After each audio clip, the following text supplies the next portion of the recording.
Salut à tous les amis, c'est Christophe, nouvelle vidéo et nouveau système tactique. Là, on va passer au système qui s'appelle le 3-5-2. Le 3-5-2, c'est quoi? Donc, c'est 3 défenseurs, donc 5 milieux et 2 attaquants. Donc, c'est un système beaucoup moins utilisé que les deux précédents parce qu'en fait, c'est un système assez compliqué à animer. Et donc, surtout, à part en Serie A ou en Italie, parce qu'en Italie, on a une grosse culture tactique dès le plus jeune âge là-bas. Et donc là-bas, il va être plus utilisé, mais par contre, dans les autres championnats, il sera beaucoup moins utilisé. Donc pourquoi? Parce qu'en fait, vous avez déjà un système qui est avec uniquement 3 défenseurs. Donc comme en face, vous avez souvent 3 attaquants, ben, ça peut vite tourner au 1 contre 1 en défense. Et ben, qui dit 1 contre 1, dit, il vous laisse peu de chance justement de pouvoir stopper l'attaque adverse. Et donc ce qui fait que ce système-là, il est compliqué parce qu'en fait, ces deux joueurs-là, ils vont avoir un gros poids, que ce soit défensivement et offensivement, parce que défensivement, ils vont devoir aider ces 3 défenseurs, donc ils vont devoir être capables de redescendre justement jusqu'ici pour aider défensivement, mais aussi aller apporter le surnom justement en attaque, pour que ce soit par le centre ou que par la présence offensive. Et donc ça veut dire que le joueur, il doit avoir un super cardio pour pouvoir faire donc les allers-retours, mais aussi avoir un gros niveau tactique, parce que être capable de défendre mais aussi d'attaquer, c'est pas tous les joueurs qui peuvent le faire. Et donc c'est vraiment des joueurs qui ont un vrai poids dans ce système. Et donc il faut vraiment qu'ils soient hyper compétents. Et donc c'est ce qui fait que ce système-là, il est rarement utilisé. Donc il y a ça. Et puis il y a aussi défensivement, c'est que si vous avez des joueurs donc qui sont à l'aise offensivement mais pas à l'aise défensivement, vous avez ces joueurs-là qui vont être vraiment esselés. Et donc si vous jouez contre une équipe justement avec 3 attaquants, donc deux ailiers, l'ailier il va s'amuser parce qu'en fait il va avoir toute cette zone pour lui. Et donc si ce joueur-là va essayer de défendre sur l'ailier, vous avez plus que 2 joueurs ici dans l'axe. Et si ce joueur-là justement reste ici pour pouvoir défendre, en gros toute cette zone-là elle sera libre. Donc même le latéraux en face, si ce joueur-là ne défend pas assez, n'est pas capable de défendre correctement, vous allez avoir toute cette zone-là pour attaquer et donc vous vous mettez en difficulté. Donc vous avez ça. Et après, vous avez une variante, en fait, pour ce système-là. C'est le 5-3-2. Donc c'est un système beaucoup plus défensif parce qu'en fait, vos pistons ne sont à l'aise que défensivement. Et donc, du coup, vous allez avoir 5 défenseurs. Donc, c'est top pour défendre, parce que 5 défenseurs, donc vous êtes souvent en supériorité numérique défensivement. Donc, ces joueurs-là, c'est du velours, parce que celui-là, il peut jouer un peu plus bas. Ces deux-là, ils peuvent protéger. Et ici, si vous avez des ailiers en face, ils peuvent aider justement pour défendre.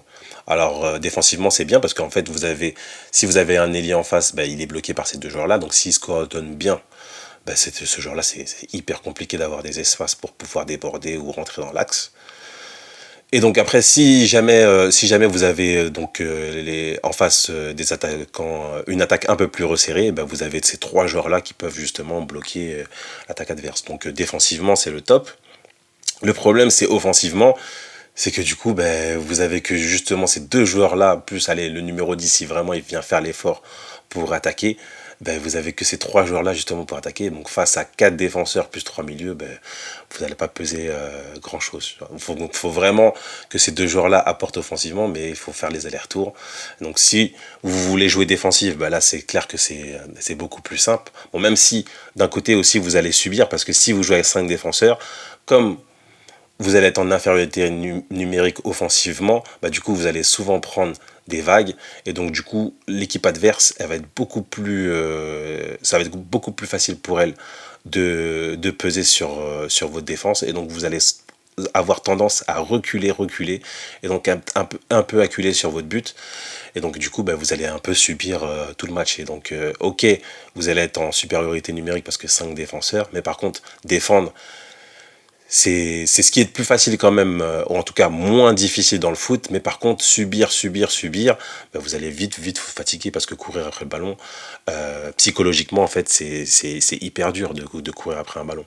Donc vous allez vous fatiguer, et surtout, vous allez subir. Qui dit subir, et puis avoir potentiellement plus de chances d'encaisser un but.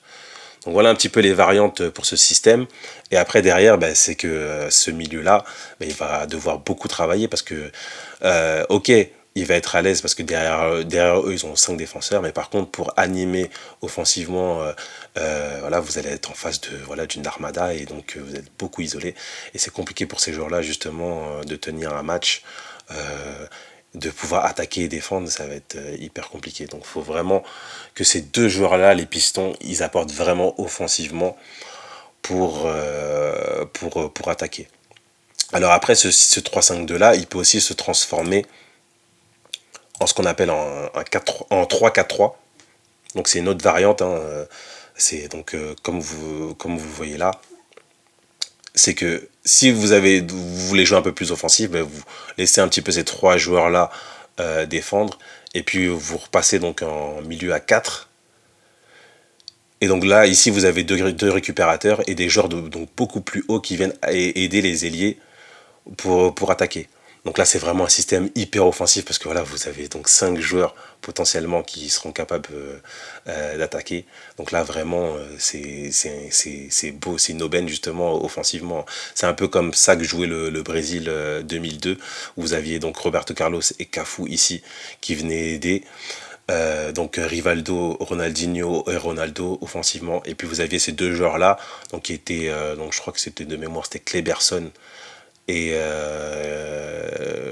je sais plus le deuxième, Gilberto Silva, qui s'occupait justement de barrer la route justement des contre-attaques, de freiner les contre-attaques ici. Et puis vous aviez trois gros défenseurs. Donc ici vous aviez Edmilson, Lucio et Roque Junior qui défendaient.